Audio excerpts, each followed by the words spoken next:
नमस्कार. मी डॉक्टर विजय राठोड, जिल्हाधिकारी कोल्हापूर. आपल्या सगळ्यांना माहीतच आहे की जनगणना 2027 ची आता सुरुवात झालेली आहे. ही जनगणना 2 टप्प्यामध्ये होणार आहे. सर्व प्रगणक आणि सुपरवायझर यांची अपॉइंटमेंट करण्यात आलेली आहे. पहिल्या टप्प्यामध्ये घरगणना होणार असून ती दिनांक 16 मे ते 14 जून 2026 या कालावधीमध्ये होणार आहे. या कालावधीमध्ये सर्व प्रगणक आपल्या घरी येऊन आपल्या घराची यादी आणि घराची गणना करणार आहेत. सर्व नागरिकांना आव्हान आहे की आपण प्रगणकांना योग्य आणि खरी ती माहिती द्यावी.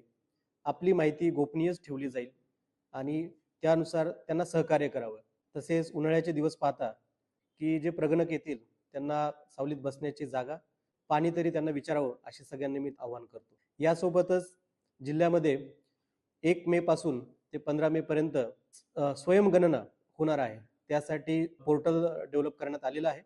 त्या अनुषंगाने पहिल्यांदाच जनगणनेच्या प्रक्रियेमध्ये नागरिक स्वतःहून स्वतःची गणना करू शकतात आणि त्या ठराविक कालावधीनंतर त्याची तपासणी आणि पुष्टीकरण हे प्रगणकाद्वारे केलं जाईल. कोल्हापूर जिल्ह्यातील सर्व नागरिकांना मी आवाहन करतो की या जनगणना 2027 मध्ये उत्स्फूर्तपणे सहभाग घ्या आणि देशाच्या या महत्त्वाच्या राष्ट्रकार्यामध्ये आपला सहभाग असावा. धन्यवाद.